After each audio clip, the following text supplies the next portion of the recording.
Hey everyone, here is an 8-month update on my mushroom dominated nano tank. I wanted to show you guys what I have stocked in this tank and also show you the equipment that I use to set up this nano tank. So as far as livestock goes, I'm running a mushroom dominated tank. So I wanted to build a tank that was low flow, low light, high nutrients to grow out my mushrooms. So I moved all my mushrooms from my frag tank and my display into here. I have some bouncing Recordia mushrooms in the corner. I have jawbreakers, eclectus. There's a Neptune bounce in here. There's a bunch of bouncing rhodactis mushrooms back here, an assortment of colors. I have all these mushrooms that are getting ready to attach to the substrate in these baskets so that I can remove them and put them on the sand bed. And then I have this Blasto on this frag plug right here, and this was a little tiny fingernail of a frag that was about to die 8 months ago, and then I put it in here and now it's become a little mini colony again. As far as fish goes, I have 2 chromas. I have, ooh, my tribal bunny came out, perfect.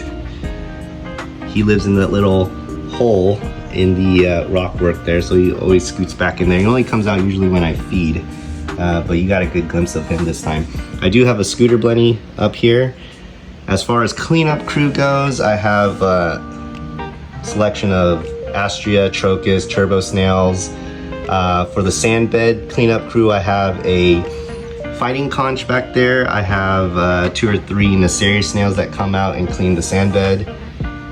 And then as far as the back wall, I have this GSP coral that's growing on the back wall. I'm hoping that it'll continue to grow and fill out that back glass. I think it would look really cool. I have some Wolverine zoas up here and a selection of zoas that I fragged out and put on this little frag rack here. I do have these, you can see these bouncing Recordia mushrooms back here that are doing pretty well, and it's already spit out 2 of these babies. And then I don't know how this got in here, but that is a baby flower nymph, and it must have moved over here when I moved my biomedia in the back chamber and it kind of hitchhiked over. But yeah, that is, as far as livestock goes, that's about it in here.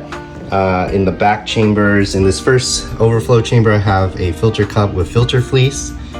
And then in the back return chamber, I have a Seache Synchro 1.5.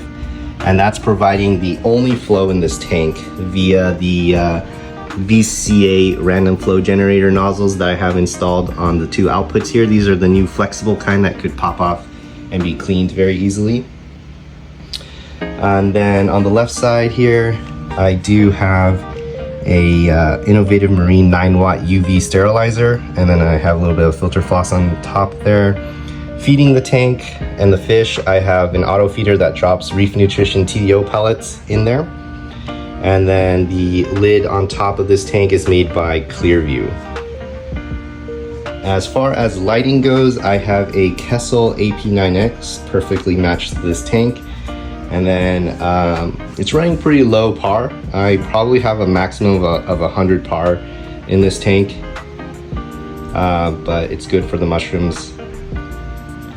I did recently install an auto water change setup in this tank. So this is the clean water coming in and this is the dirty water being taken out. I replace about 1 gallon a day, so 7 gallons a week. And then as far as the top off, I have a Auto Aqua Duetto ATO setup in here. I have just like a standard 25-watt heater in the back chamber. I threw in some eShop's ceramic biomedia in the back chambers here to help with the biomedia. And then let's go through the bottom section really quick and wrap it up. The bottom, I just have a 5-gallon bucket that holds my RO water. It lasts about between 2 and 3 weeks. And then I refill it manually. In the future, I probably want to plumb in the ATO from my mixing station so that I don't have to deal with refilling this bucket. And then this is just the supplies in here, the siphon to clean out the sand bed, and the fleece whenever I change that out every 2 or 3 days. I have an Inkbird thermostat controlling the temperature in this tank, and then I have a Casa Smart Strip here that is controlling all the components. So if I need to shut off specific equipment in the tank, I just kind of click on these top buttons to turn it off. And then I have this kind of Amazon LED strip light down here that I've kind of wrapped around the bottom here to light things up. But yeah, that's about it, guys. That is the 8-month update of my Nano tank, and as you can see, everything is doing really well. Coralline algae is growing on all of the aquascape, and the cleanup crew is doing a really good job of cleaning up any of the algae in this tank. So that's about it, guys, and I will check you guys later.